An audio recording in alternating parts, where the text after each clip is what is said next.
बस एक दिक्कत है कि मैंने अपने जितने भी शैम्पू कंडीशनर अभी खरीदी थी, अब उसका कोई यूज़ नहीं है। Moments moving slow, my kind of magic, my own way, that's so Shreya.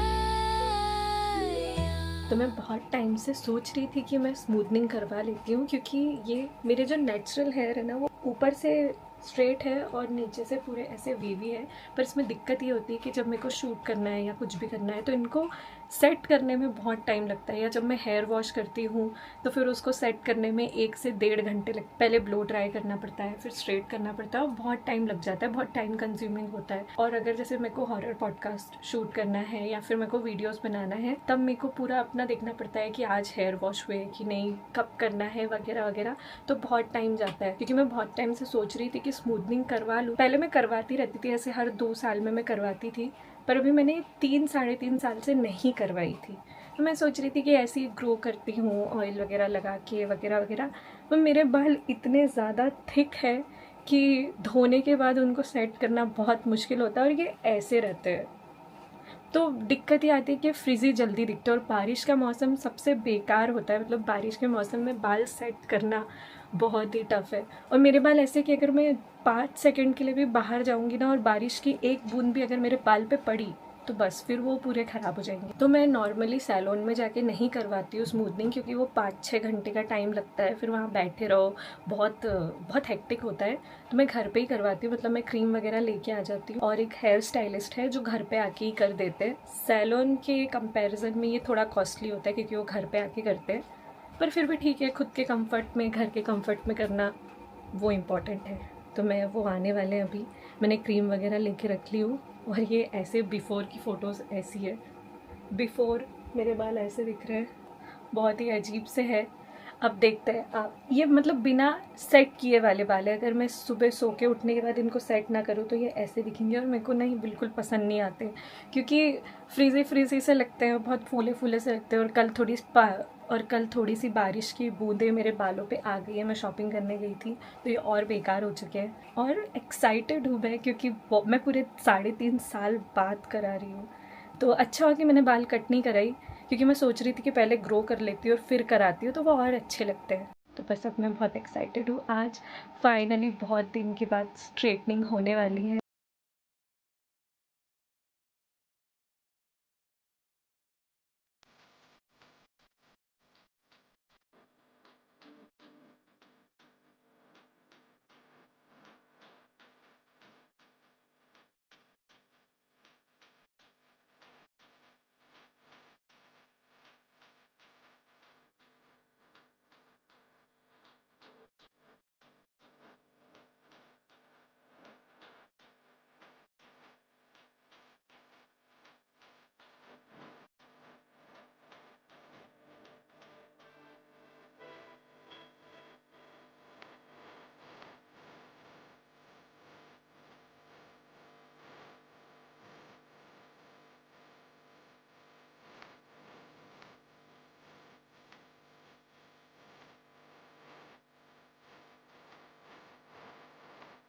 Smoothening करे आज सेकेंड डे हो चुका है और उन्होंने बोले थे कि बाल एकदम खुले रख के सोना है, बिल्कुल भी रबर बैंड नहीं लगा सकते, कुछ भी नहीं कर सकते।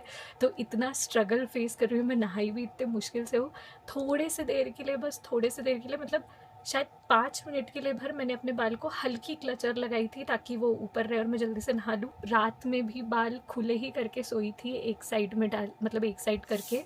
और मैंने बिल्कुल भी रबड़ नहीं लगाई हूँ, मैं कुछ भी नहीं लगा रही हूँ। अभी ऐसे दिख रहे हैं। मेरे को असल में साइड पार्टीशन पसंद है, इसलिए मैंने बीच में से हटा के उसको साइड कर ली हूँ। पर ये बीच में ऐसे दिखते हैं। पहले 3 दिन तो बाल एकदम ऐसे स्लीक स्ट्रेट दिखते हैं, पर उस 3 दिन के बाद इतने भी स्ट्रेट नहीं दिखेंगे, ये थोड़े से आर्टिफिशियल या फेक लगते हैं। 3 दिन के बाद ये थोड़े से बाउंसी और नेचुरली स्ट्रेट और बहुत प्यारे दिखते हैं। मैंने 2 बार स्मूथनिंग कराई हूँ, लास्ट मैंने 3 साल पहले की थी और उससे 2 साल पहले ऐसे करके, और ये थर्ड टाइम है। नॉर्मली मैं घर पे ही करवाती हूँ क्योंकि सैलून में 5 घंटे बैठना बहुत टफ हो जाता है, घर पे कैसे कंफर्ट से करा सकते हैं। तो मेरे जो हेयर स्टाइलिस्ट है वो घर पे आके करके देते हैं, और जो क्रीम वगैरह रहता है वो मैं ला के रखती हूँ, और बाकी वो जो भी उनके चार्जेस होते हैं वो लेते हैं। हाँ, घर पे कराना थोड़ा एक्सपेंसिव पड़ता है, आई नो सैलून में कम पड़ता है, घर पे थोड़ा एक्सपेंसिव पड़ता है, पर फिर भी मतलब कंफर्ट इम्पॉर्टेंट है और यहाँ पे अच्छे से हो जाता है और मैं देख सकती हूँ कि क्या क्या प्रोसेस हो रही है। बस एक दिक्कत है कि मैंने अपने जितने भी शैम्पू कंडीशनर अभी ख़रीदी थी अब उसका कोई यूज़ नहीं है, क्योंकि इसके लिए मेरे को स्पेशली केमिकली स्ट्रेट हेयर के लिए अलग शैम्पू कंडीशनर आता है, उसका खर्चा ज़्यादा ही हो जाता है। तो नॉर्मली मैं बहुत खुश थी कुछ टाइम से कि मेरे को शैम्पू कंडीशनर का ज़्यादा खर्चा नहीं लग रहा है, वरना हर महीने के 3-4 हज़ार के शैम्पू कंडीशनर में चले जाते। अभी नॉर्मली ऐसा हुआ था कि मैं कुछ नॉर्मल ऐसे क्लिनिक प्लस, एग प्रोटीन या फिर पैंटीन का कंडीशनर ये सब यूज़ कर रही थी। तो मैंने रिसेंटली ही प्लम का शैम्पू और कंडीशनर बुलाई थी, अब वो मेरे किसी काम का नहीं है तो कोई बात नहीं, वो मैं श्रेयस को दे दूँगी, पर अभी इसके लिए अलग से लेना पड़ेगा और बहुत ध्यान रखना पड़ता है। पर मैं बहुत कंफर्टेबल हूँ क्योंकि मेरे नेचुरली जो बाल है वो बहुत ही ज़्यादा थिक और बहुत ही ज़्यादा वेवी है, तो उनको मैनेज करना बहुत मुश्किल होता है और बारिश के टाइम पे ना बहुत टफ़ हो जाता था क्योंकि ह्यूमिडिटी बहुत रहती थी और वो और फूल के डबल हो जाते थे। अभी शूट करना इजी होगा क्योंकि फटाक से बस हल्का सा मेकअप करो और शूट कर लो। पहले मेरे बाल में ही 1.5-2 घंटे जाते थे, तो वो चीज़ कम हो गई है, बहुत अच्छा है। और मैं वेट भी कर रही थी क्योंकि इस बार मैंने बहुत बार हेयर कट करा ली थी, तो जब भी लंबे होते थे मैं कटा लेती थी और मैं वेट कर रही थी कि एक बार मेरे कमर तक हो जाए बाल, फिर मैं स्मूथनिंग करा लूँगी, तो वो ज़्यादा अच्छा लगता है। तो अच्छे लग रहे हैं, इनका बस ध्यान थोड़ा अच्छे से रखना पड़ता है। तो बस अभी के लिए इतना ही। मेरे बहुत सारे कुछ पीआर पैकेजेस हैं जिन पे मेरे को वीडियो बनाना है। आज के व्लॉग के लिए इतना ही। मैंने कुछ चीज़ें ऑर्डर की थी अपने बैकड्रॉप के लिए जो वीडियोस में शूट करती हूँ, तो वो मैं आगे दिखाऊंगी जब मैं बैकड्रॉप बनाऊंगी। तो आज की वीडियो के लिए बस इतना।